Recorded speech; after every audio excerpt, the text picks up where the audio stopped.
नमस्कार दोस्तों। आज हम भारत रत्न के बारे में बात करने वाले हैं। हाल ही में भारत सरकार ने 5 लोगों को भारत रत्न देने की घोषणा की है। तो हमारे एग्जाम के पॉइंट ऑफ व्यू से ये भारत रत्न से संबंधित जो हमारी पॉलिटी में जो टॉपिक है वो महत्वपूर्ण हो जाता है। इसका सारा बेसिक्स पढ़ेंगे और अभी तक क्या प्रश्न आए हैं उसके बारे में बात करते हैं। सबसे पहले वो प्रश्न देख लेते हैं, उसके बाद हम सारी डिटेल पढ़ेंगे। प्रश्न ये था 2021 में आया हुआ है कि भारत रत्न और पद्मा अवार्ड आर्टिकल 18(1) के तहत टाइटल के अंतर्गत रखे जाते हैं। पद्मा अवार्ड को केवल 1954 में स्टार्ट किया गया था, उसके बाद केवल एक बार इसको सस्पेंड किया गया था, ऐसा उन्होंने पूछा गया है।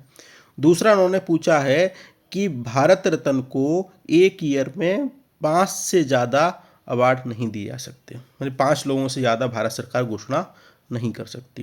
तो इन सारे प्रश्नों के जवाब हम देखेंगे और हाल ही में जिनको दिया गया है उनके बारे में बात करेंगे। तो तब तक आप इस प्रश्न के बारे में सोचिएगा। 5 लोगों को जो दिया गया है उनके बारे में बात करते हैं। भारत रत्न भारत का सर्वोच्च नागरिक सम्मान है और जिसको भारत रत्न दिया जाता है राष्ट्रपति, जैसे रैंकिंग होती है ना, राष्ट्रपति प्रथम नागरिक होता है, ये 7th नागरिक होता है, मतलब कि ऑर्डर में इसकी जो पोजीशन होती है 7th होती है। इसको बात को आप याद रखना। कमेंट सेक्शन में आप हमें बताएंगे इससे पहले जो 6 पोजीशन होती हैं उनमें ऑर्डर को लिखिएगा कि कौन कौन पोजीशन में आता है। सबसे पहला जो घोषणा की भारत सरकार ने कर्पूरी ठाकुर जी को दिया गया, जो कि एक समाजवादी नेता थे। उनको जन नेता के रूप में भी जाना जाता है, बिहार के जन नेता के रूप में। और जो आरक्षण की जो हम बात करते हैं, जो फर्स्ट रिजर्वेशन जो पॉलिसी इन्होंने बिहार में लागू की, ओबीसी आरक्षण के बारे में इन्होंने बात की, इसलिए जन नेता के बारे में बात करते हैं। सबसे महत्वपूर्ण बात है जब इनका निधन हुआ तो उनके अकाउंट में चेक किए गए तो उनके अकाउंट में मात्र 5,000 रुपये मिले और अंतिम समय तक ये झोंपड़ी में रहे, इसलिए इनको भारत रत्न दिया गया। दूसरे महत्वपूर्ण पर्सन लाल कृष्ण आडवाणी जी हैं। डिप्टी पीएम रहे, होम मिनिस्टर रहे, काफ़ी महत्वपूर्ण उन्होंने काम किया। और जो तीसरे महत्वपूर्ण पर्सन है PV Narasimha Rao, 9th PM रहे। और आज हम भारत की जो प्रगति देख रहे हैं वो एलपीजी रिफॉर्म के कारण आई, जिनके समय में 1991 में लाए गए। टेलीकॉम सेक्टर को इन्होंने सभी के लिए ओपन किया। जो वर्तमान में हम कॉम्पिटिटिव रेट डेटा देख रहे हैं वो इन्हीं के कारण देखते हैं।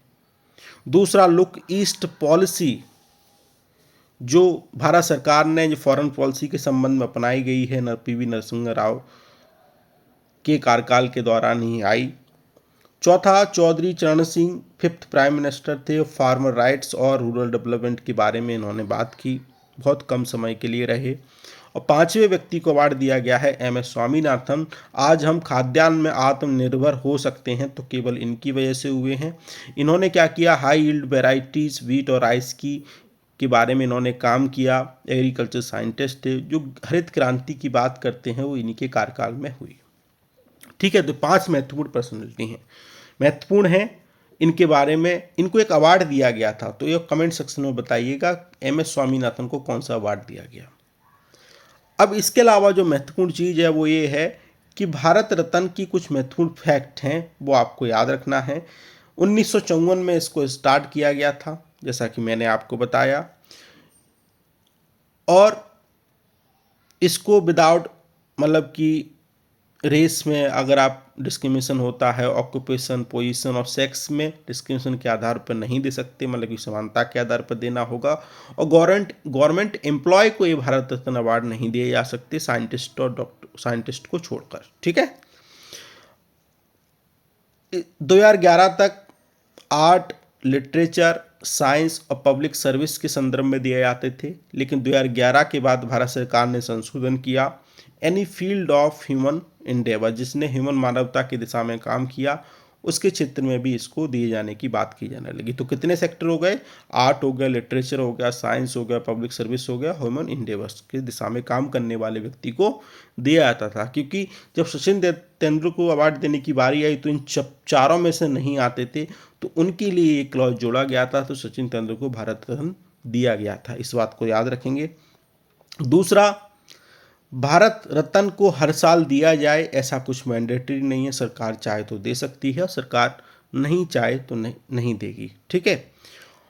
और ऐसा कुछ प्रोविजन भी नहीं है कि भारत रत्न केवल भारत के नागरिकों को दिया जाएगा। भारत से बाहर जो नागरिक हैं उनको भी दिया गया। खान अब्दुल गफ्फार खान को दिया गया, नेल्सन मंडेला को दिया गया, मदर टेरेसा को दिया गया। ठीक है। और एक महत्वपूर्ण बात है, एक प्रश्न ये आया था कि साल में कितने अवार्ड दिए जा सकते हैं। तो ऐसा संविधान में कुछ मेंशन नहीं है, ना किसी रूल में मेंशन है कि साल में कितने देंगे। साल में केवल 3 ही देंगे, 3 से ज़्यादा नहीं देंगे, 4 देंगे, 4 से ज़्यादा नहीं देंगे, 5 देंगे, 5 से ज़्यादा नहीं देंगे। सरकार की इच्छा है, सरकार एक साल में कितने भी अवार्ड दे सकती है। ऐसी कोई सीमा, बाउंड्री सरकार के पास नहीं है। साल में सरकार अपने अनुसार दे सकती है। ठीक है।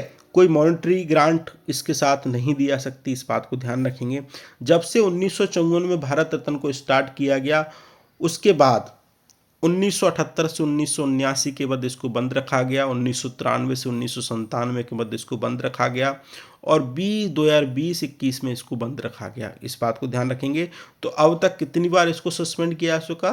3 बार इसको सस्पेंड किया जा चुका है। इस बात को ध्यान रखेंगे। यही ऑप्शन में पूछा गया था कि यहाँ पे पूछा गया है कि 1954 में पद्मा अवार्ड को स्टार्ट किया गया, एक बार इसको सस्पेंड किया गया, तो कितनी बार सस्पेंड किया गया? 3 बार इसको सस्पेंड किया गया। 2020-21 से पहले कितनी बार किया गया? 2 बार। और 2020-21 में मिला के कुल इसको 3 बार इसको सस्पेंड किया जा चुका है। ठीक है। तो ये कुछ महत्वपूर्ण प्रोविजन है, यहाँ से प्रश्न बनेगा तो केवल इसकी जो बेसिक फैक्ट हैं, बेसिक नॉलेज हैं, वहीं से प्रश्न बनेगा, तो इसको आप याद रखिएगा। थैंक यू वेरी मच, बहुत बहुत धन्यवाद। आई होप आपको लेक्चर पसंद आया होगा। Thank you very much.